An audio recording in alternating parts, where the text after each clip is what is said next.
Either one's fine. And next.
First of all, thank you to Brian Lummel and Bitstream Productions for streaming today's candidate forum.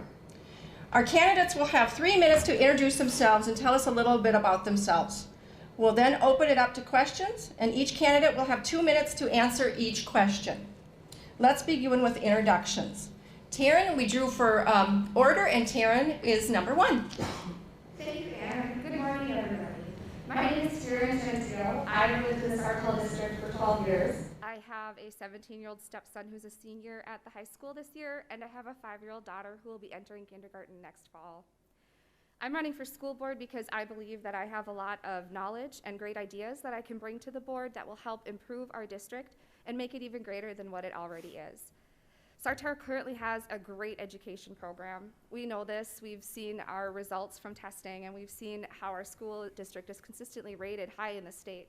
But I think that there are some things that we can definitely improve on and offer more opportunities for our students and our educators.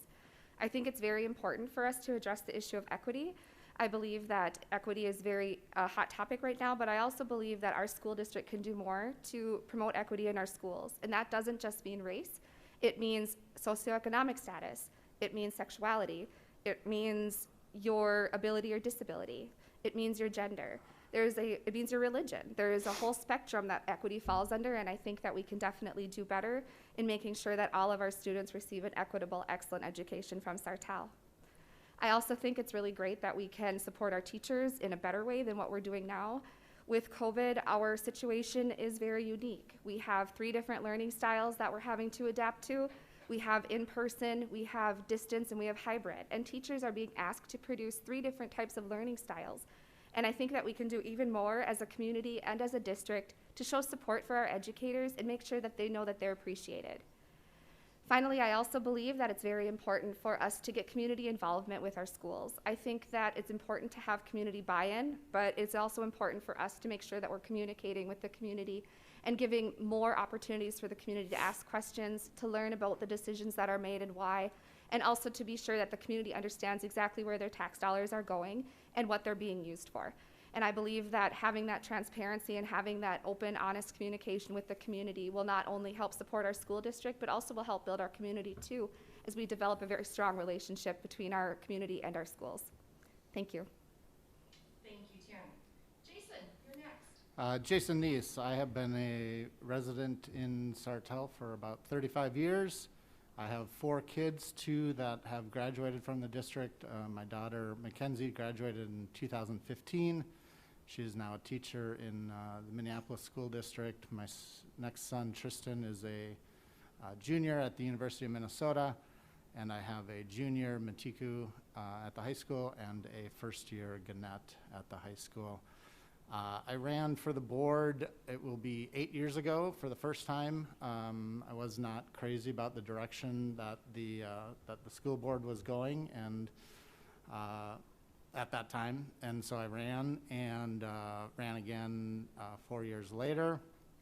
And I want to run one more time just to continue the work that I've started, or that I've been a part of over the last 8 years. from the buildings that we've renovated and the new building that we've added. Unfortunately, COVID has put a little bit of a damper on using some of those new spaces. Hopefully, once we get through that, we can fully utilize all of the new facilities that we've put in place.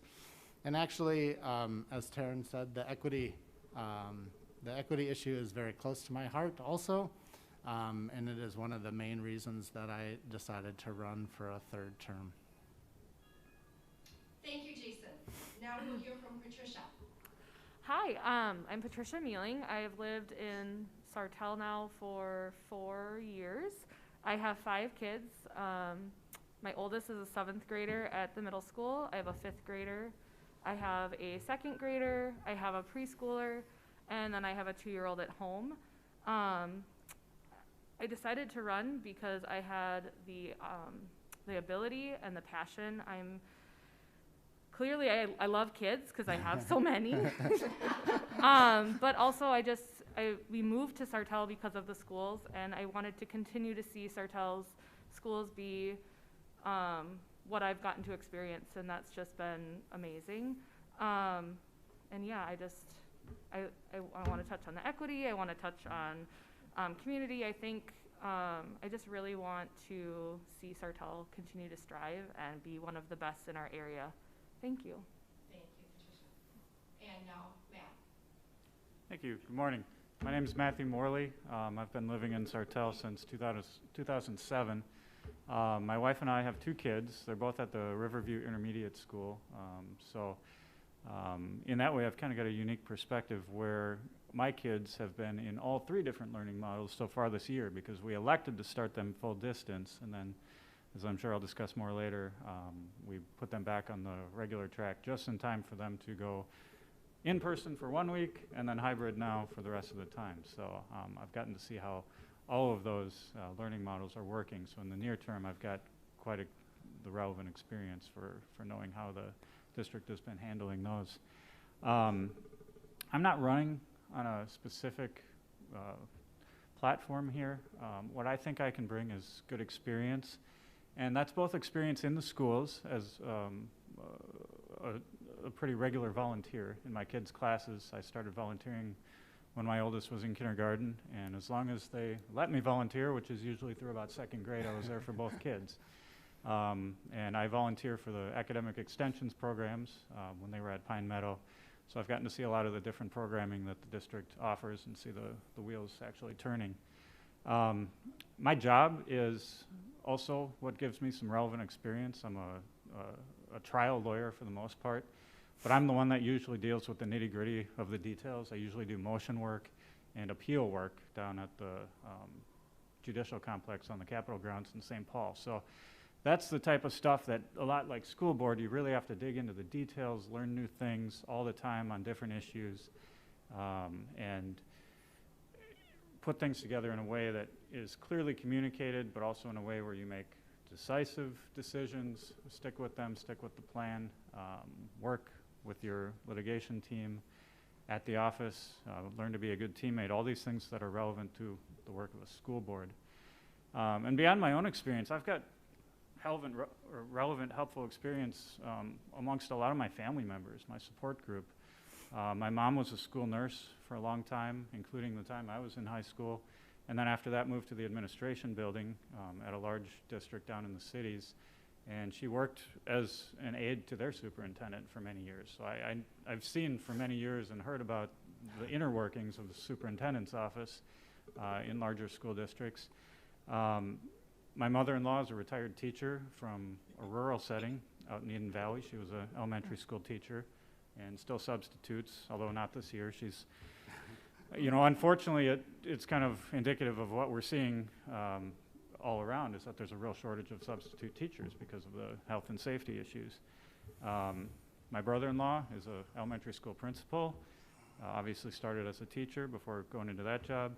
I've got a sister-in-law who's a school psychologist down in the cities, so I've got a lot of people I can bounce ideas off of, none that are in Sartell, so it's safe to, be forthcoming with them and get some good feedback. So I'm looking to bring experience, and I agree fully with the comments that Sartell's a great district, but there's room for improvement, so I hope that we can keep moving forward. Thank you. Thank you, Matt. Okay, I will open it up for a question from the audience. And hearing no one have a question right now. I do have some other ones that were emailed to me.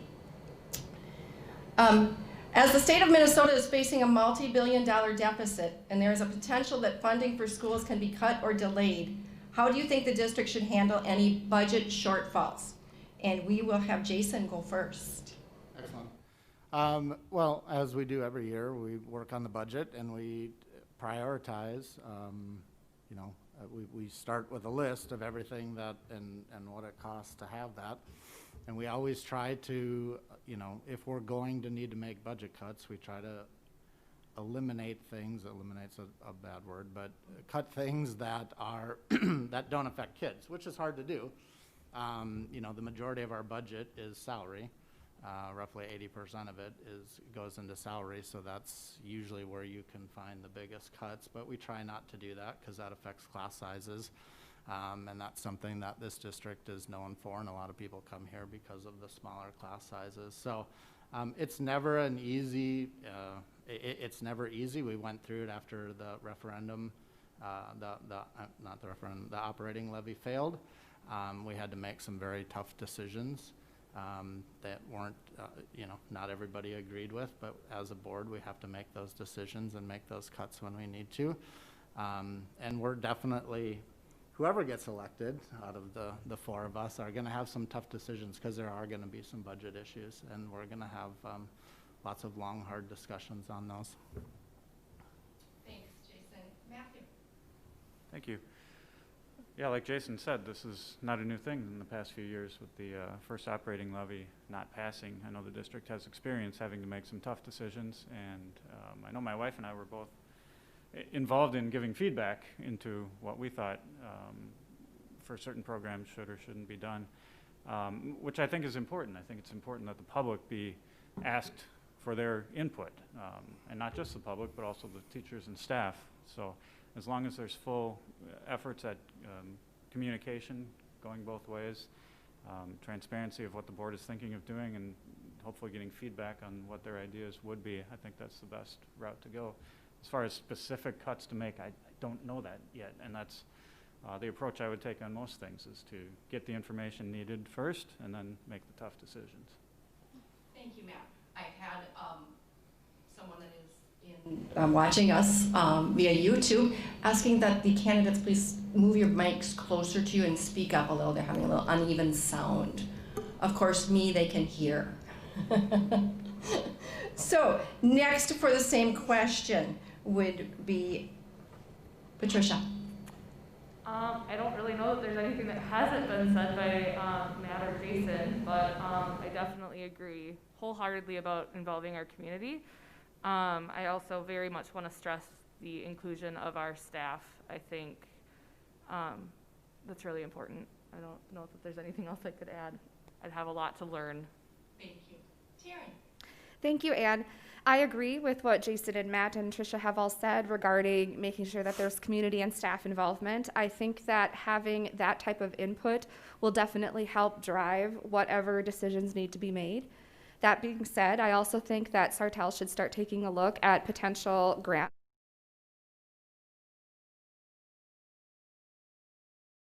on our what we would consider a cut, but could potentially be funded by an outside source.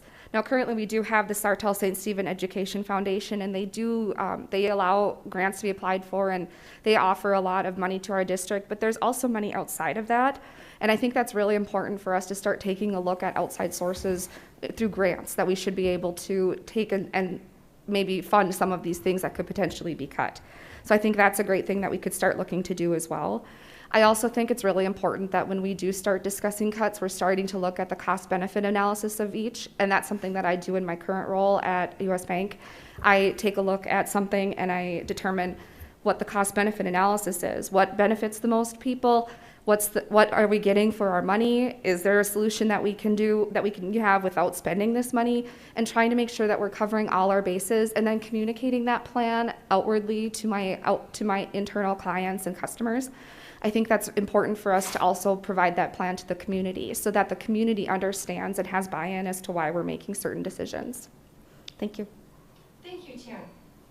I once again will ask if there's any questions from the audience. If you'd like me to ask it, you can write it on a piece of paper and hand it to me. Hearing none? Well, I have to ask this, or I wouldn't be a good community education person. The district includes everyone, birth to death. Used to be the old saying when community ed, we serve everyone from cradle to grave. How do you support the district and that mission to support all of our constituents here in our district? And we will have Patricia go first this time. I guess I can't think of anything particularly for our elderly group, but I definitely feel that I have been doing a lot to serve our young children. I volunteer as much as I can.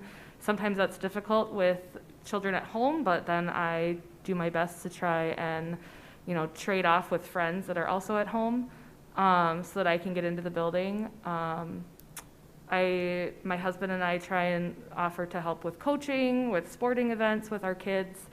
Yeah, I would love to see potentially other things, something that I would love to do maybe when COVID is maybe over or maybe when it's safer, some kind of a program that we could encourage our elderly to be reading with some of our young students, or just engaging more in that way. I know my children would literally sit for hours reading books, and that would be something that I would think would be really awesome to try and engage our youngest learners with our very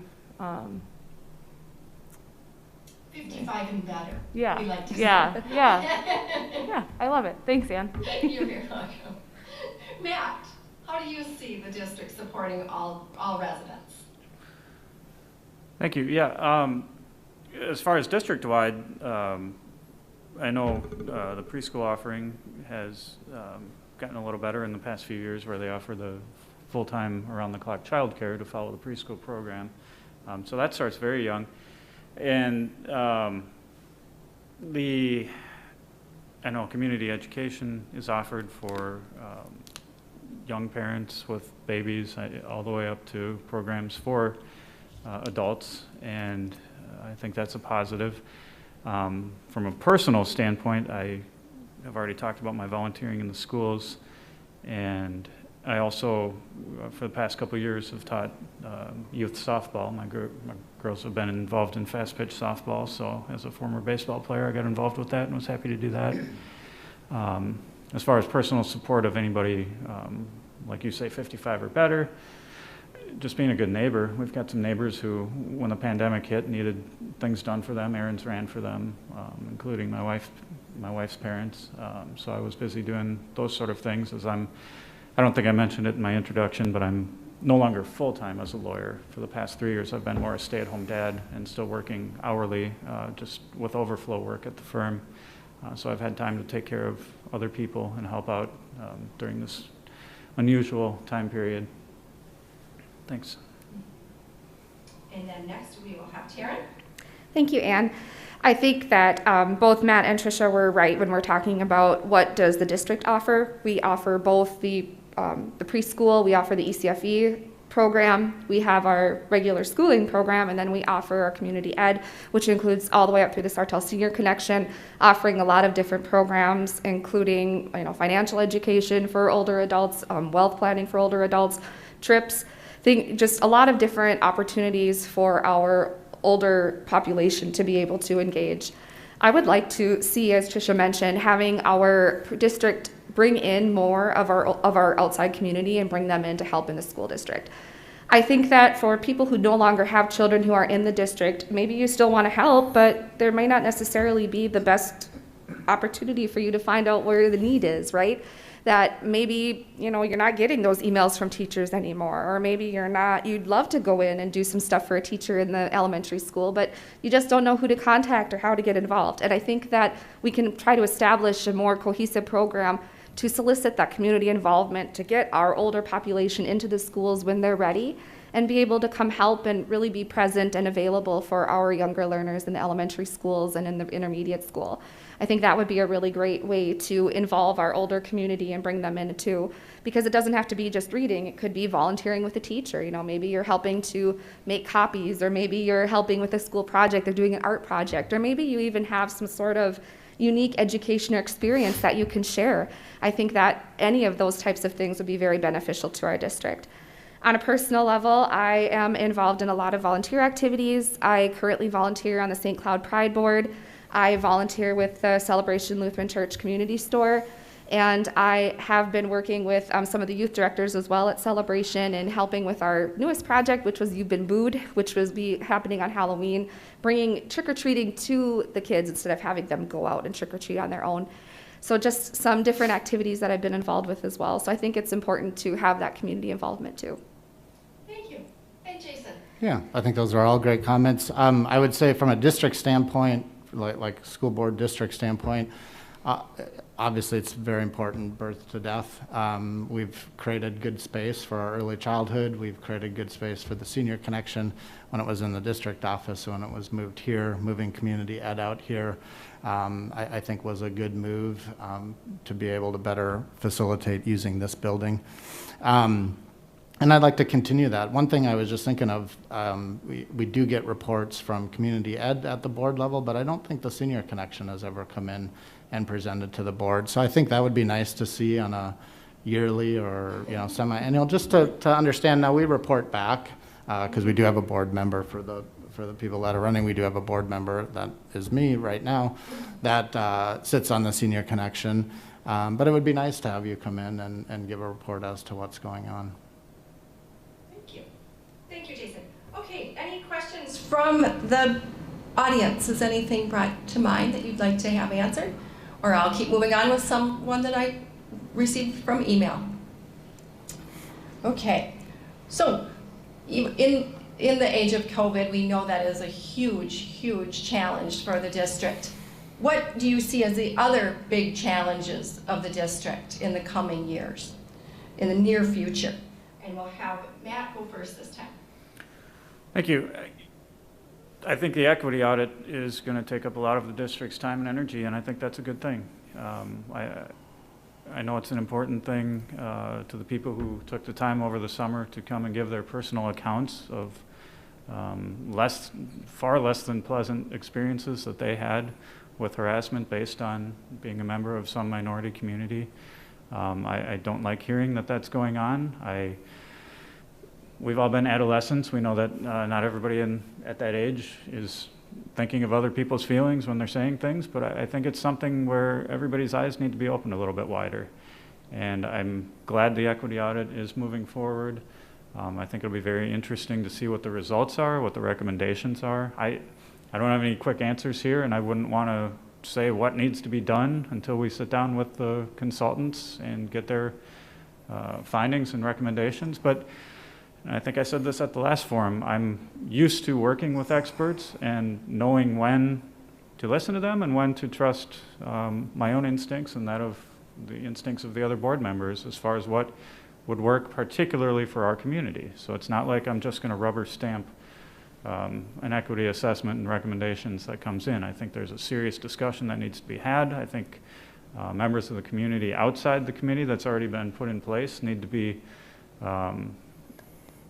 talked to, and there needs to be communication, again, both ways on those issues. I think it's going to be an ongoing process where I don't think anything's going to be implemented until the next school year. If COVID is still going on, it's going to be a process that's drug out even more. And even if the process goes as smooth as possible to begin, it's going to be a struggle. I know there's going to be some pushback on whatever has to be done, no matter how severe or impactful the plan needs to be. So I think that's going to be the main issue, and I'm glad it's moving forward. Thank you, Matt. Next, we will hear from Taryn. Thank you, Anne. I agree with Matt. The equity audit is an important issue. The school district has strategic goals that they are required to put in place from the Department of Education, from the Minnesota Department of Education. Two of those strategic goals for Sartell are to close the gap between free and reduced lunch students and those students who do not receive free and reduced lunch. Another gap is to close the gap between the achievement gap between those students who are receiving special services and those who are not. And so those are two issues that are definitely going to be hit on during the equity audit. Additionally, there will also be the questions regarding race, sexuality, gender, religion, all of those other items that come into play as well in the audit. And so I think it's really great that Sartell is using this opportunity not only as to address the issues that have been raised by students and staff members and community members who have experienced some of these issues, but also to use it to close some of those strategic plan gaps that we have seen. It's my understanding that we have, as a district, not necessarily been as successful as we'd like to be in being able to close some of those gaps. I think it'll be great if we get the opportunity to have someone come in, take a look, and give us some suggestions about what we can do to do that. Now, on the other side, with the more hot topic issues, the race, the sexuality, the gender, religion, all of those different classes of that cause problems with equity, I think it's going to be very interesting as well and eye-opening for the community to hear and learn exactly what's going on in our district. And I'm really excited as well, as Matt has indicated, to hear what the equity audit comes back with and what recommendations they have. I have some ideas of my own that I think could definitely help improve or make a difference in some of those areas. But again, we want to hear what that equity audit comes back and says and recommends. Secondly, in order for us to achieve any goals that we have in the district, we have to have great staff. And I think it's really important for us as a community and for us as a district to show that we appreciate our staff, educators, administration. I think that right now we're asking teachers to do so much. And I think that it's really important for our community and our district to show that we do appreciate everything that they've been doing. Because no matter what happens, no matter what learning style we're going to be in, not everyone is going to be happy. There's no good solution. No one asked for this. None of us were really prepared for it when it happened, and we're all doing the best we can with what we have. And so I think it's important for us to not try to place blame on our educators, but instead try to support and lift them up and really show that we care about them and that we do appreciate all of the work they've been doing. Thanks, Taryn. And Jason. Yeah, I think obviously COVID it's not going away anytime soon. We're going to have to continue to deal with that. I think the other biggest thing is going to be the budget.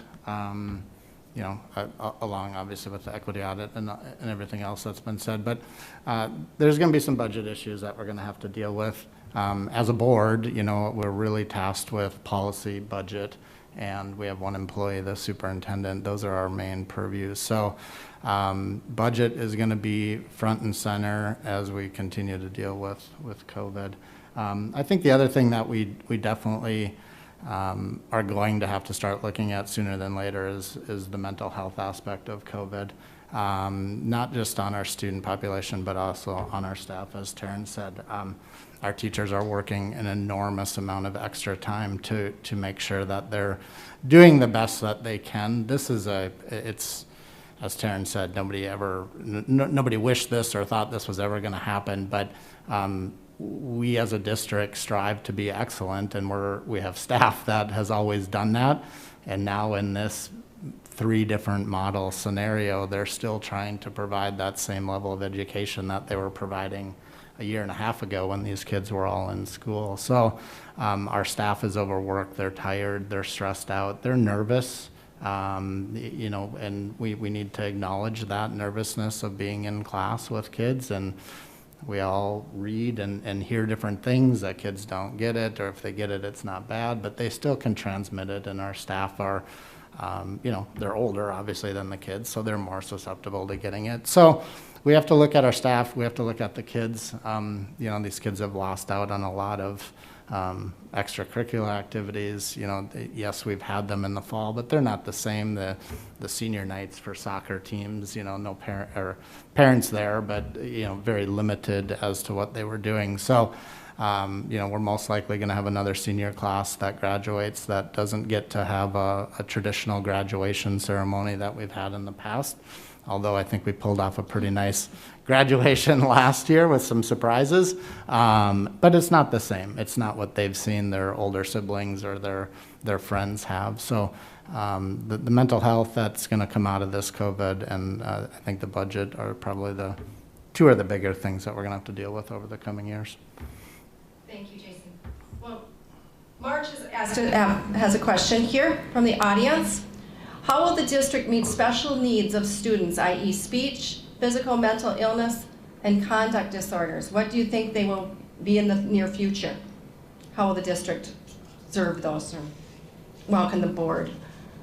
I will have Patricia go first. Can I actually speak on the last question first? Because I I'm didn't get sorry. to. I'm sorry. See, I told you I would have to stop. It's okay. My little system is breaking down. I'm so sorry. It's okay.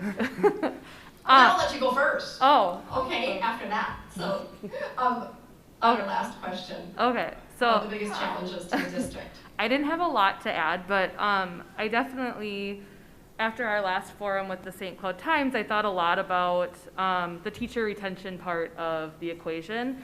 And it got me thinking, like normally in May, at the end of a school year, we have a full week of teacher appreciation that parents get to be involved. And I don't know how much community involvement that entails, but it started me thinking about why do we have to wait till May? Like, why not do, like, we didn't get to do it last May, so is there something that we could do as a community, or maybe get the ideas flowing to show our teachers right now, like, that we appreciate them? I think, like, the equity stuff and all of that stuff, the budget, all that stuff that they mentioned prior, totally agree, but I just wonder if there's something that we could be doing, and how would we get that ball rolling to show our teachers right now that we appreciate them. And I think oftentimes it's, where do you start? I think a lot of, like, for me personally, it's like I can't bring stuff into the school right now.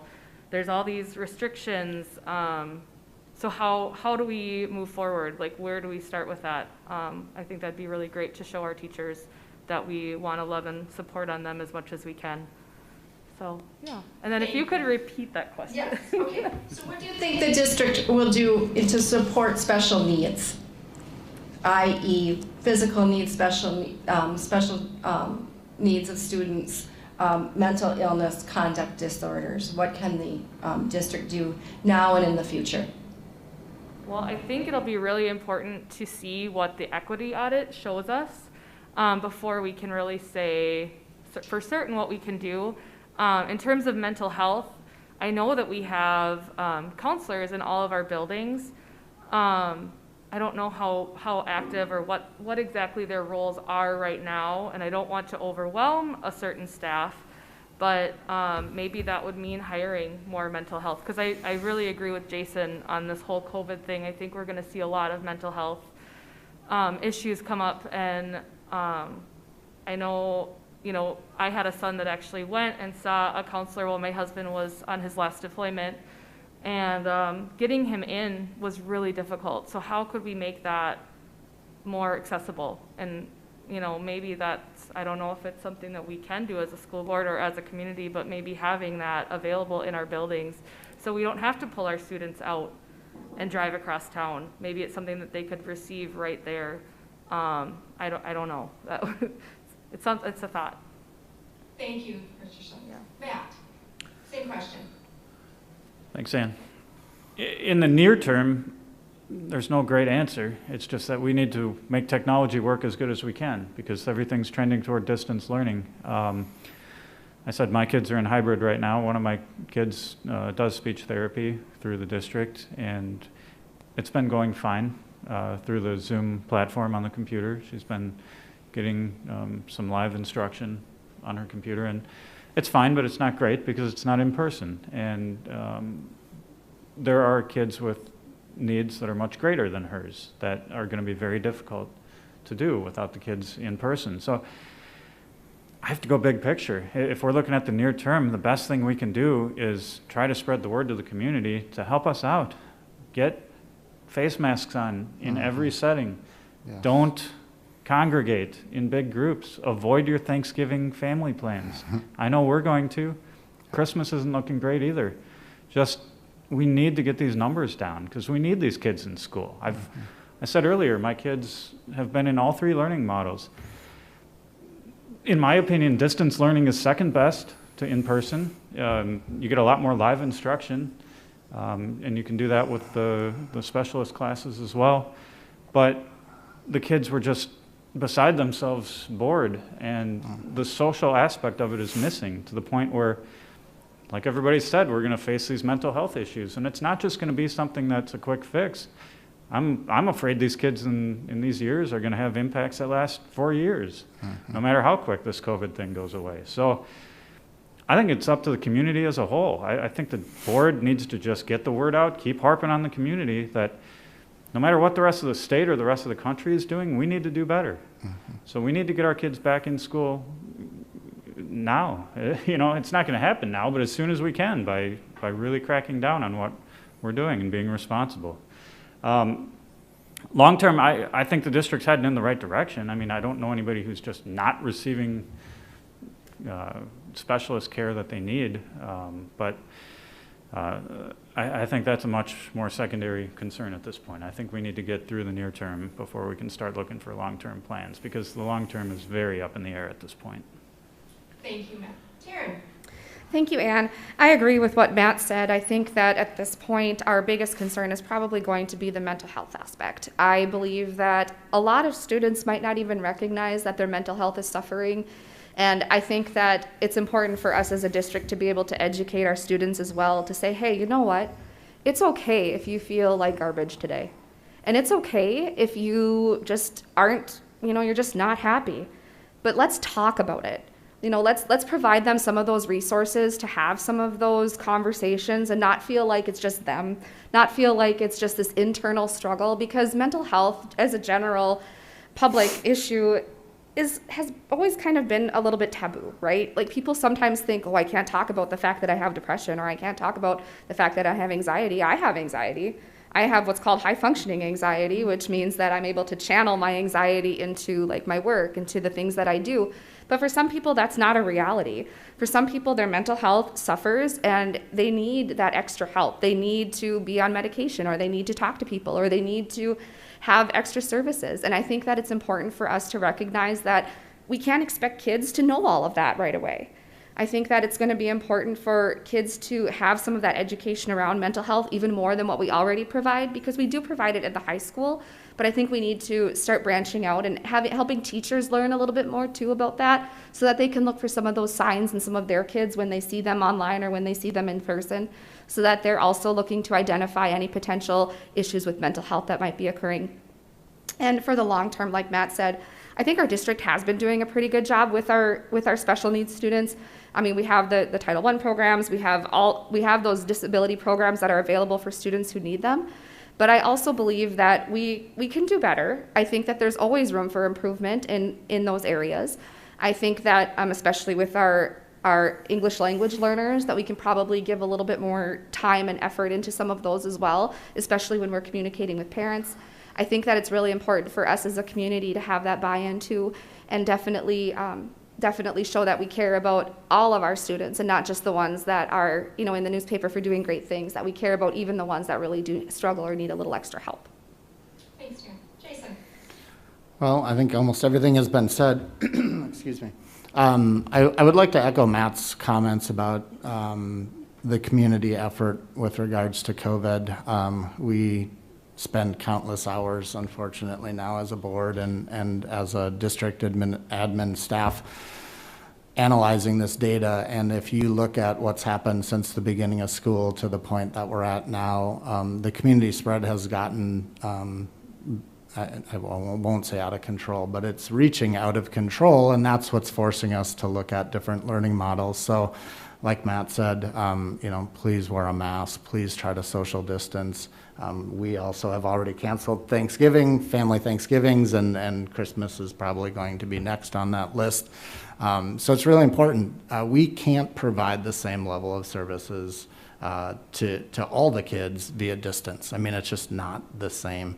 Just like the people that are watching this streaming event, it's not the same sitting at home watching it as it is sitting in this room.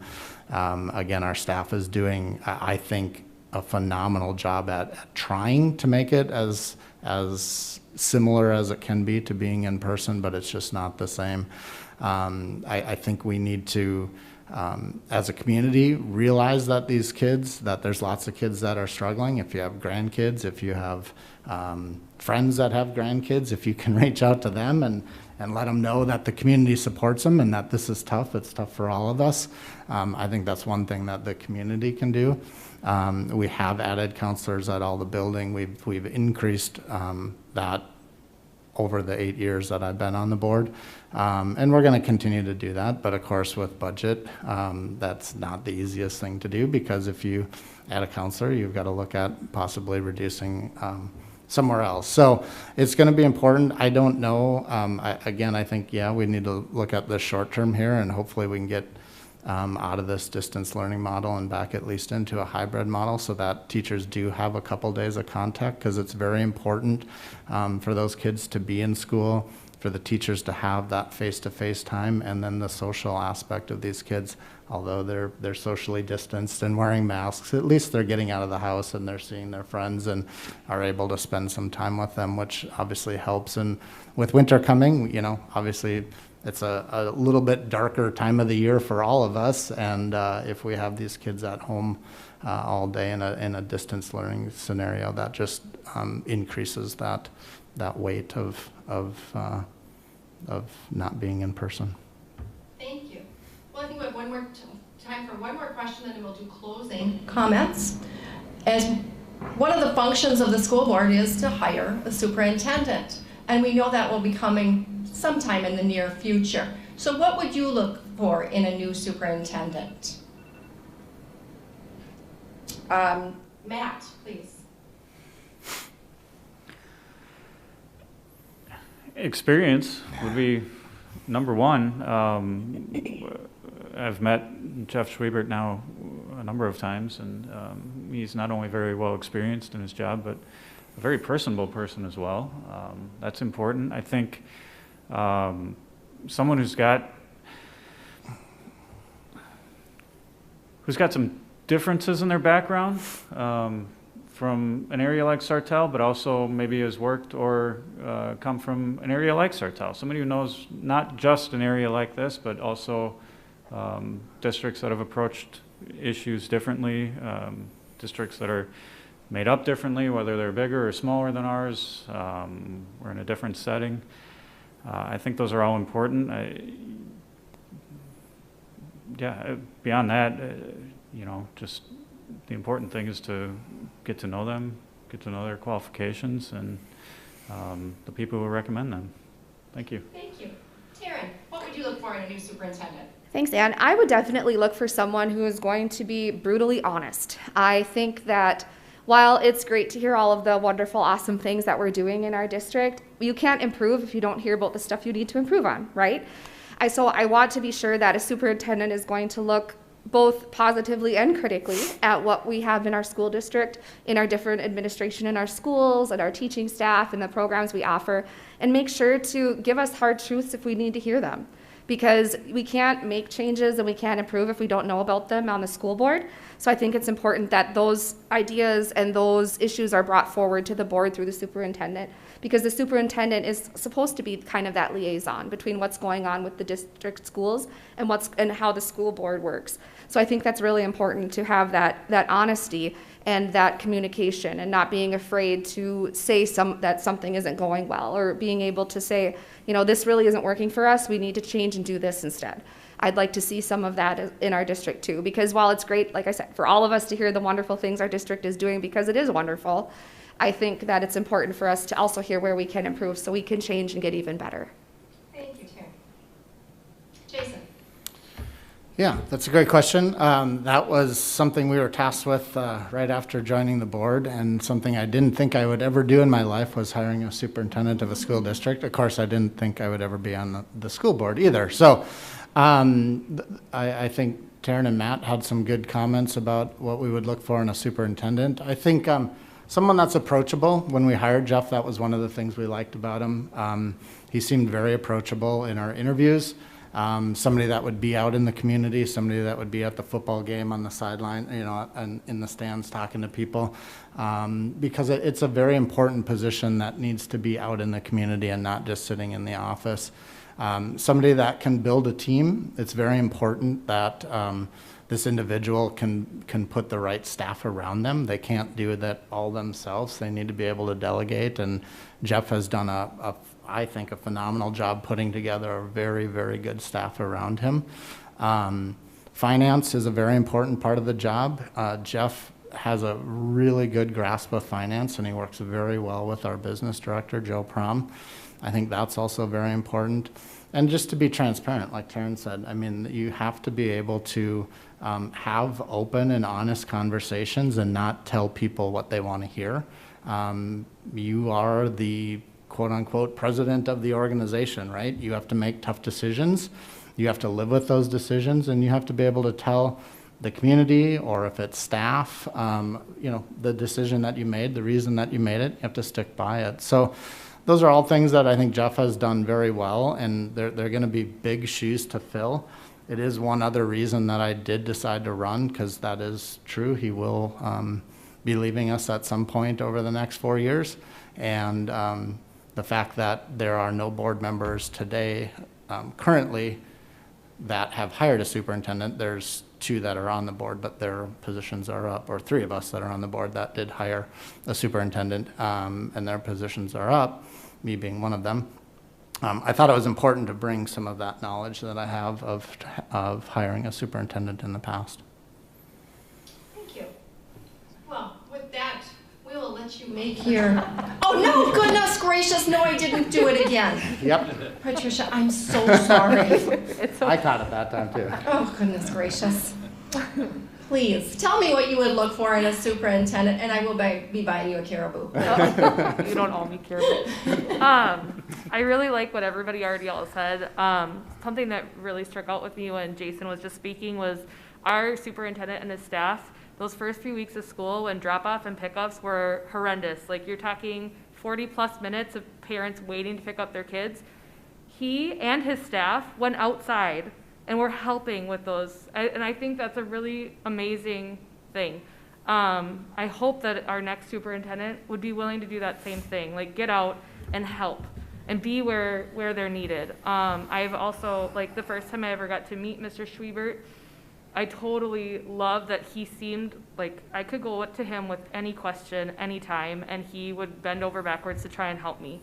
Because when I came to Sartell and brought my kids into the district, my husband was going on a deployment, and I was really nervous about not knowing anyone in our schools and pushing my kids into that situation, and he really put my heart at ease, and he really helped in that transition. So that would be something that I would really love to look for again.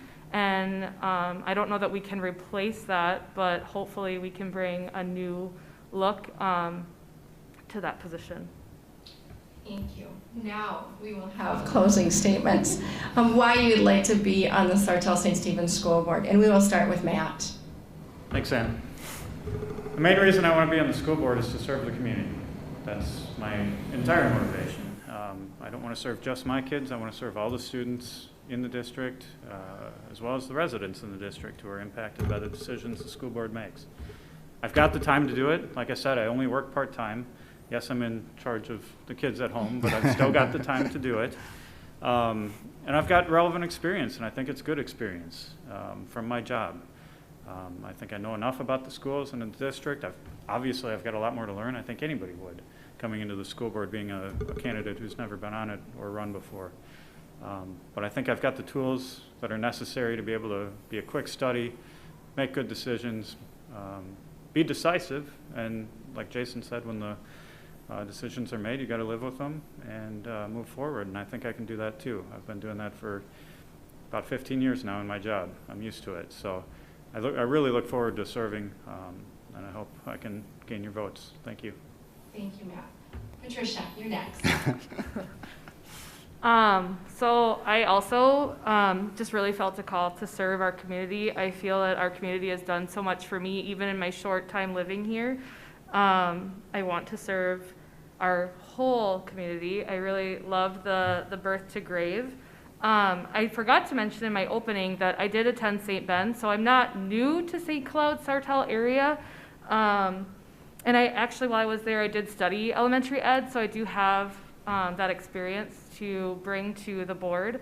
I also have been very active in our community with Moms Club, which is a Sartell-Sauk Rapids-based community, and then I also served on MOPS at Celebration Church for a number of years.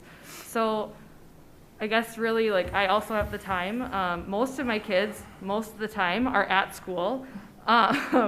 And I have a 2-year-old that still naps. So I have a lot of time that I would love to give back to our community that has given me so much, and just really love to serve everybody. So thank you. Thank you, Patricia. Jason. First of all, I'm glad that both of you have a lot of time, because it takes a lot of time. It takes more time than you probably even imagine. I would just love to continue with one more term. I think we've done some great things that I've been a part of over the last 8 years. I'm proud of everything that we've done. I would agree. There's things that we've missed over those 8 years. We can do better. We'll always be able to do better, even after this election, and a new board is seated. So I would like to continue what I've done for 4 more years. I have 2 kids still in the district, so I'm still engaged with what's going on in this district, and it's important to me, not only for my kids, but for all of the kids in this district. I would like to see the equity audit through. Oh, excuse me, I moved. See the equity audit start and finish, because I think that work is going to be very important. I think because of how I've been involved with the budget to this date and dealing with COVID, I think it's important to continue some continuity on the board with regards to that, and then the hiring of a new superintendent at some point are going to be big milestones for this district that I'd like to be part of over the next 4 years. Thank you. And Taryn. Thank you, Anne. As we all know, the mission of the Sartell School District is to provide an education where excellence is the expected outcome for all learners. And I think that we've done a really great job of doing that, but like Jason said, we can always do better. And I really want to be a part of that. I really want to be a part of making our school district better. I support the equity audit. I think that great things are going to come of that. I think that's going to be a really great tool for us to be able to use to start making improvements so that all of our students feel like they're receiving an equitable education. I support financial transparency. I support making sure that our teachers are appreciated. I support our students. I support our administration. I support our community, and I support our education. And I think it's really important for all of us as a community to have that support for our education as well. Sartell is a great community, but I think that we can really all gather together and support, especially in this unique time, and show that we care about one another. And I think that making sure that the district not only expands its reach from our students and our staff, but also to the community as well, and really having an impact and getting the community involved will really be a big part after this election is over. So I really hope you do vote for me. Thank you. Thank you. And thank you all for taking the time out of your day to be part of today's event. Thanks again to Brian Lummel and Bitstream Productions, the City of Sartell for the use of this room, and community education. Thank you so much. Thank you. Thank you.